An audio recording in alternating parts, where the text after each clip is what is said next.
Again, in the chapter Nationalism in India, before discussing non-cooperation in detail and what are the sections participated in non-cooperation movement, first of all, we should understand certain terms.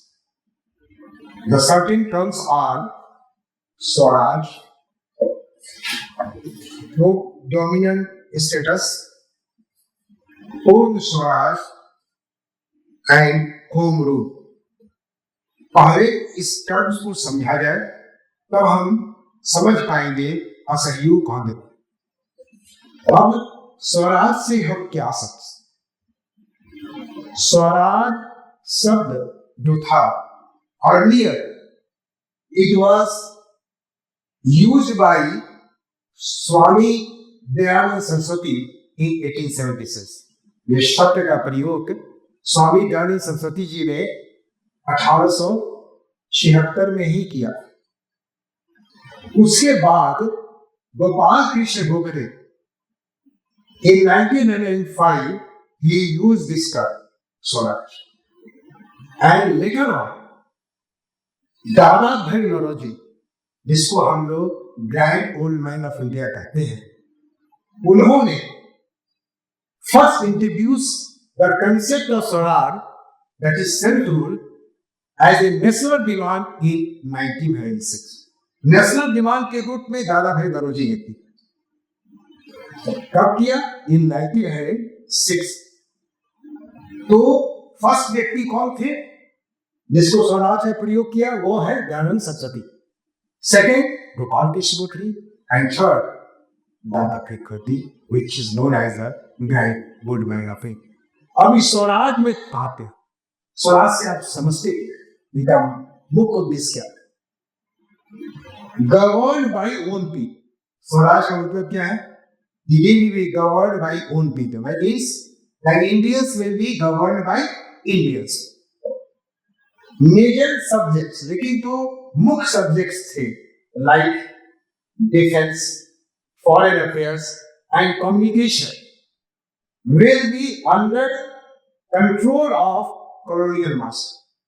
अब देखिए भाई govern हम होंगे भाई Indians के द्वारा, लेकिन कुछ सब्जेक्ट्स जो है कौन subjects foreign affairs, communication and defence इससे कंट्रोल में होगा वो ब्रिटिश ही कराते हैं। यानी कि हम जो गवर्न होंगे by ourselves but under the control of the British empire. इसलिए कहा गया Indians control over internal affairs, केवल आंतरिक मामलों में ही भारत का नियंत्रण हो। तो this is the concept of the swaraj. मतलब स्वराज में क्या होगा कि हमारा इंडियंस ही गवर्न करेंगे but under the control of the British empire. Now understand the term Purna Swaraj. Purna Swaraj in the Lahore session of 1929 when Jawaharlal Nehru was a Congress leader at the time and he was chosen as the president in the Lahore session, he announced Purna Swaraj। What is Purna Swaraj? Purna Swaraj means complete independence, means हम पूर्ण रूप से स्वतंत्र हो। पूर्ण स्वतंत्र का मतलब क्या हुआ कि we will not have ties with the British rule। British rule के साथ कोई भी टाई नहीं हो, कोई भी संबंध नहीं रहे एंड हम लोग सोवरेन रिपब्लिक होंगे। मैंने पहले भी सोवरेन के बारे में बताया है, no country will interfere in internal external matters. So sovereign republic बने, यानी कि टोटल स्वतंत्र होना ही पूर्ण स्वराज, यानी कि विशेष स्वतंत्रता मिलनी चाहिए। यही उद्देश्य है पूर्ण स्वराज। अब ब्रिटिश क्या कहते थे कि हम आपको डोमिनियन स्टेटस दें। अब ब्रिटिश का डोमिनियन स्टेटस क्या है इसको समझा जाए। डोमिनियन स्टेटस का मतलब क्या था कि कॉन्स्टिट्यूशनल सेल्फ रूल, यानी कि सेल्फ रूल आपका होगा संवैधानिक तौर पर, self governance within the British empire. Self governance देंगे आप, लेकिन under the control of the British. ये ऐसा करेगा। ऑटोनॉमी अंडर द किंग, यानी कि स्वतंत्रता होगी under the control of the king.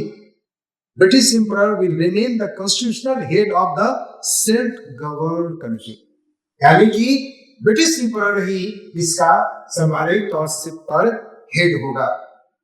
इस तरह का विचारधारा डोमिनेंट सिस्टम में थी, यानी कि India will govern its own affair, अपना अफेयर्स गवर्न करेंगे, but will remain the part of the British Commonwealth, owing allegiance to the British Commonwealth के वो अंग होंगे और एलिजेंस किसको देंगे?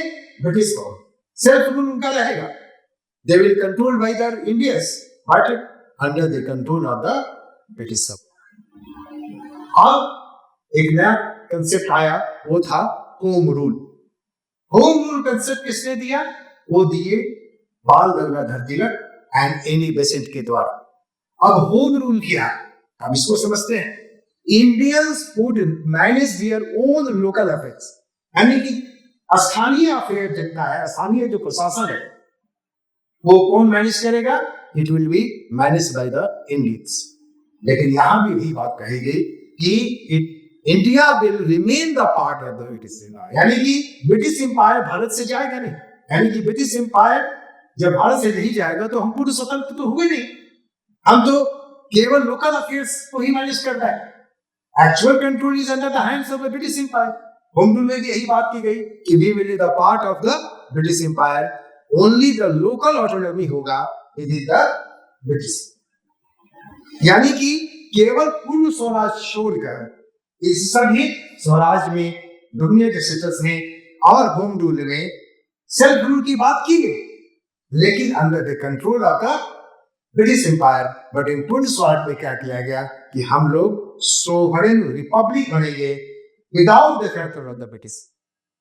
अब जितनी बातें हमने यहाँ की है, इसको हम एक समरी बनाए हैं, समरी ऑफ की डिफरेंसेस. अगर कभी इस तरह का डिफरेंसेस आप एग्जाम में आएगा तो आप इस तरह से इस आंसर दे सकते.